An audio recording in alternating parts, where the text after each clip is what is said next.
The house on Dreadmoor Hill. On the outskirts of a small town, there stood a house so dilapidated that no one remembered its true name. Local children called it the Whispering House, and for as long as anyone could remember, no one dared go near it.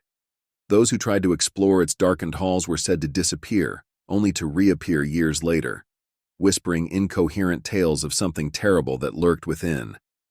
For years, no one challenged the rumors, but when Jenna and her brother Tom inherited the house from an unknown relative, they saw it as an opportunity to escape their mundane lives and start anew.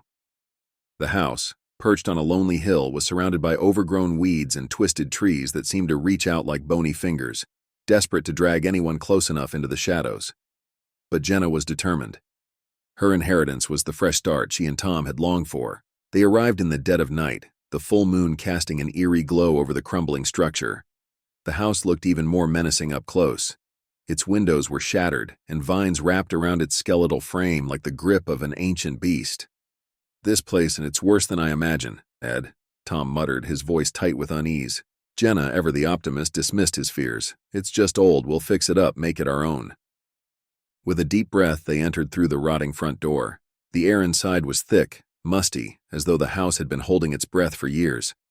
Every step they took seemed to echo through the silence. As they moved through the entryway, a faint sound caught Jenna's attention. A soft, almost imperceptible whispering. "Did you hear that?" she asked, pausing, and Tom raised an eyebrow. "Hear what? It's just the wind."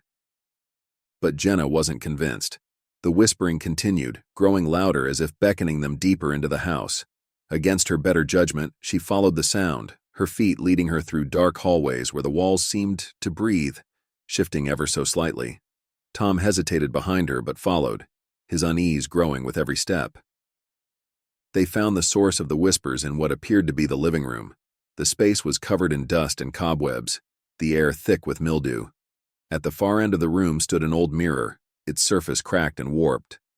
The whispers seemed to be coming from it, and Jenna's fingers trembled as she reached out, brushing the glass with the tips of her fingers. As soon as she touched it, the whispering stopped, and the house seemed to grow still.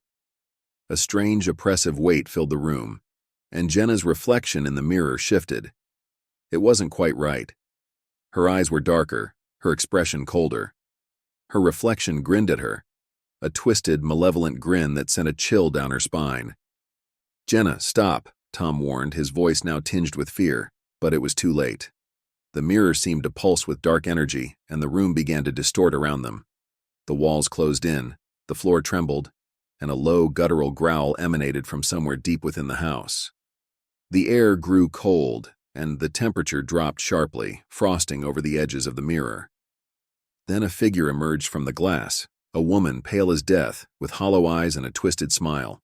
Her form was translucent, like a wraith, yet her presence was palpable. She stepped forward, as if the mirror itself were a doorway to another world. Her fingers stretched toward Jenna, and her voice, low, guttural, and full of malice, spoke from her lips. "Leave or suffer." Jenna stumbled backward, heart racing.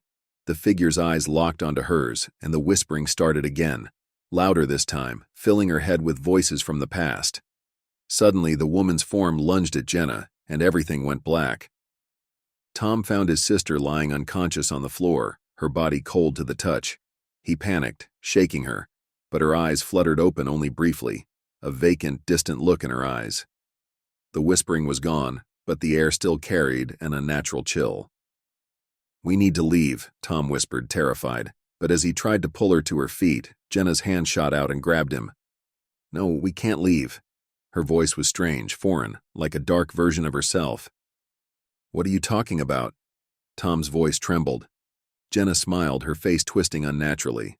"The house, it wants us. We belong here now." Tom's heart raced as he looked around, desperate for an escape, but the house seemed to move with them, the walls shifting like they were alive. The windows were no longer clear. They were dark, like mirrors reflecting their own nightmares. The front door had disappeared, all exits were blocked. Suddenly, the whispers returned, echoing through the walls. There were dozens of them now, layered upon one another, indistinguishable from one another, speaking of death, of despair, of torment. The house was alive with its voices. The spirits of those who had entered before them had been trapped, fed upon, by the malevolent force that haunted Dreadmoor Hill. Tom turned back to Jenna, who was no longer his sister. Her eyes had darkened, her smile twisted into something that wasn't human. "I'm sorry, Tom," she whispered, the words hollow. "It's too late." The house had claimed them, and as the whispers of the lost souls merged with the dark energy of the house, their voices would soon join the chorus that haunted the halls forever, and Dreadmoor Hill would claim more. In the years that followed, the house remained abandoned, a cursed monument to those who were foolish enough to seek refuge within it.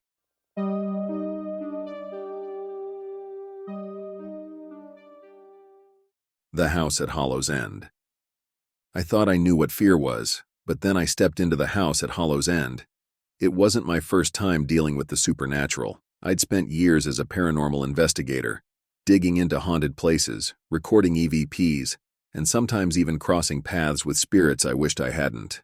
But this house was different. I should have listened to the warnings. I should have paid attention to the locals who muttered about the place with their eyes cast down. But I was stubborn. I was a skeptic at heart, always searching for proof, always hunting for something that would make me believe in the unknown. So when I received an anonymous tip about a house in the woods, a place untouched by time, untouched by reason, I couldn't resist. They called it the Hollow House. When I arrived, it was even more imposing than I had imagined, a tall, crooked mansion at the edge of a forgotten path, hidden deep in the woods. The trees surrounding it were so thick that sunlight barely made it through the leaves, casting everything in a dim, sickly light. The house itself seemed to sag under its own weight, the windows dark and empty, the walls cracking and peeling like the skin of something long dead. I stepped through the front gate, which creaked as if groaning under its own ancient burden. My camera was in my hand, my recorder in my pocket, ready for whatever this house would throw at me. The locals had told me to stay away, warned me of the curse, but I didn't believe in curses, not really. At least I didn't believe until I entered. The door was unlocked. It swung open with a sharp screech and the air inside was stale, thick, as if the house hadn't been disturbed in decades. My footsteps echoed in the silence. The wooden floorboards creaked beneath my weight, and the faint smell of rot clung to everything, making my stomach twist. I began setting up my equipment, positioning cameras and leaving digital recorders in key rooms. The place was dark, unnaturally so. Even in the middle of the day, it felt like twilight inside. I started in the living room, where a huge fireplace dominated one wall. The once grand room now looked abandoned, the furniture covered in dusty white sheets that billowed like ghosts in the stale air. I could almost feel the history in the walls, a sadness that lingered, oppressive. I spoke into the recorder, my voice breaking the silence. "Is anyone here? Can you make a sound? Give me a sign?" The room seemed to hold its breath. For a long moment, nothing. I chalked it up to the natural eeriness of the house, trying to suppress the creeping unease that slithered up my spine. Then, just as I was about to turn away, I heard it. A whisper, soft like a breath on the back of my neck. "Leave." I froze. I wasn't alone anymore. My heart hammered in my chest as I swung around, but there was no one there. Nothing except the oppressive silence. I knew it wasn't just the wind or a trick of the old house. I'd heard voices in my line of work. But this wasn't like any EVP I'd ever caught. The temperature dropped. A sudden, sharp chill crawled up my legs, my arms, biting into my skin. I pulled my jacket tighter around me, but the cold didn't let up. In fact, it only intensified, a biting frost that seemed to seep into my bones. I hurried to the next room, trying to shake off the feeling that the house was closing in on me. I set my recorder down in the dining room, but as I did, I noticed something odd, an old portrait hanging crookedly on the wall. The people in the painting were unfamiliar, but their faces, their eyes. There was something wrong with the eyes. They seemed to follow me, staring into my soul. I reached for the frame, my fingers brushing against the cold, cracked glass. The moment I touched it, a sharp, guttural voice rasped through the room. "You shouldn't have come, Ray." The voice wasn't human. I stumbled backward, panic rising in my chest. I looked around, but no one was there. My breathing quickened, and I fumbled for my flashlight. I turned it on, casting its beam into the corners of the room, but the shadows seemed to move, stretching, writhing in ways they shouldn't. The walls groaned as if they were alive. The air smelled foul now, like decay and something worse. Then I heard it again, a slow dragging sound, footsteps echoing through the dark halls above me. The floorboards creaked in time with each step, each dragging footfall, like someone, was moving above me, pacing back and forth. I could hear their breathing, heavy, labored, like someone trapped, struggling to escape. I swallowed, the fear now pressing against my ribs like a vice. Every part of me screamed to leave, but I couldn't. Not yet. Not before I understood what was happening here. I had to know. I made my way up the staircase, my feet nearly slipping on the dust-covered stairs. The noise grew louder with each step, closer and closer, until I reached the top. The hallway was long, and the air felt thicker up here, suffocating, like it was pressing in on me from all sides. And then I saw it. At the end of the hallway there was a door, half open. Behind it, a shadow stood, tall and still. I couldn't make out any features, only the silhouette of a figure that seemed to be waiting for me. A cold, terrible dread washed over me. I couldn't move, I couldn't breathe. The door slammed shut with a deafening bang, and the house shook as if it were alive, its walls groaning and creaking in agony. The lights flickered and went out, plunging me into complete darkness. And then the whisper returned, louder now, piercing my mind. "You're part of it now." The last thing I remember before I ran, screaming into the woods, was the cold, dead eyes in the portrait, watching, waiting. I'd been warned, but by the time I realized I was already trapped, it was too late. They were right, I should have left. But now, like so many before me, I belong to the house at Hallows End. It owns me, and it will never let me go.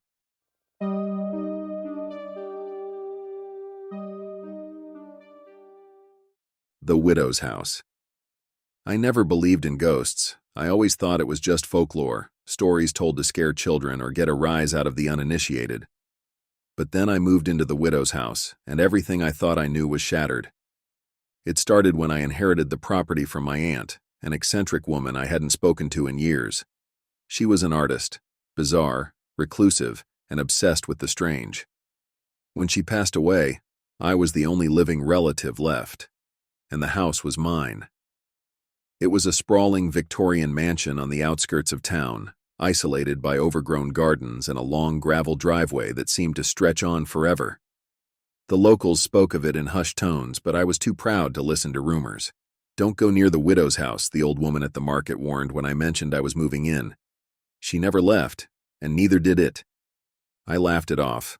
Haunted houses, that was just nonsense. The house itself was beautiful in a decaying, faded sort of way.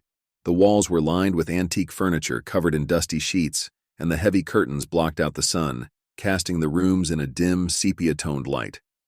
There was a strange, oppressive feeling in the air, but I dismissed it as the house's age. The floors creaked with every step I took, and the stairs groaned beneath my weight.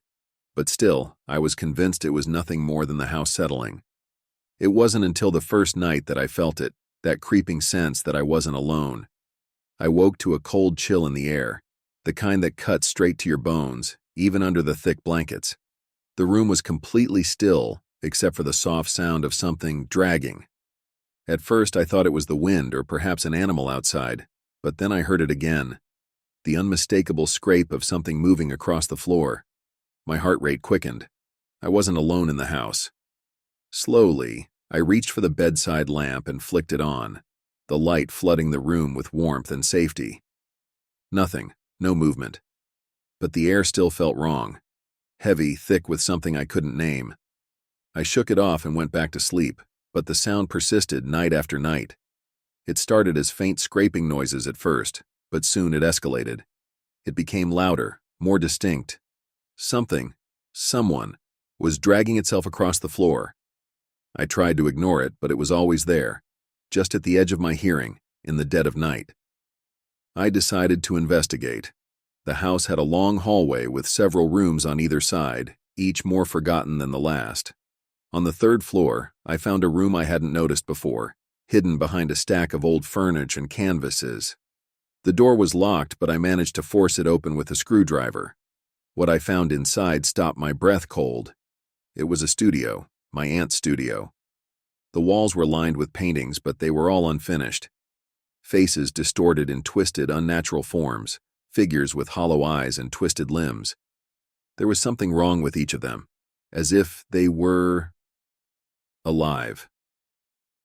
The room itself felt suffocating, like the walls were closing in on me. And then, on the far side of the room, I saw her. The widow. She stood in the corner of the room, a figure wrapped in a dark, tattered dress. Her face was pale, her hair long and tangled, and her eyes, those black, lifeless eyes, stared into mine with a coldness that made my blood run cold. Her mouth opened slightly, and I thought I heard her whisper something. The scraping sound started again, but this time it was louder, closer. The woman took a step toward me, and I stumbled back, my legs shaking, my breath catching in my throat. I felt my heart racing in my chest, but my feet refused to move. She's not real, I told myself. It's just a trick, just an old painting. But when I reached out to touch the canvas, the temperature in the room dropped, the air turning icy and sharp. I pulled my hand away, and the scraping grew louder, almost deafening now. My skin prickled with the sensation of 1,000 eyes watching me. The woman's mouth opened wider, her head tilting at an unnatural angle, and I saw it. The darkness in her eyes. The thing that lived inside her. It was alive. I ran out of the room, slamming the door behind me. My hands trembled as I fumbled to lock it, but the moment I turned, I felt her presence again. The widow was standing in the hallway, closer now. I could hear her breathing, slow and shallow. "Leave," she whispered, her voice like the creak of old wood. I bolted down the stairs, my heart pounding in my ears. But the house seemed to shift around me, hallways stretching longer, rooms twisting. It felt like the walls were alive, the house itself conspiring to trap me inside. The door, my only escape, seemed miles away. Suddenly I felt cold fingers on my wrist. I twisted around, but no one was there. The whispers grew louder, filling my head. "You cannot leave." I jerked free, stumbling toward the front door, but it slammed shut in my face. My body crashed into it, and I tried to pull it open, but it wouldn't budge. A laugh, soft and hollow, echoed in the room behind me. It was then that I realized I wasn't meant to leave. The widow's curse was real, and now I was part of it. The house had claimed me, just as it had claimed so many others before me. I don't know how long I've been here. Time is strange in this place. The house shifts, the walls creak, and the widow watches from the shadows. And every night the dragging starts again. She's waiting for me to join her in the dark. Forever.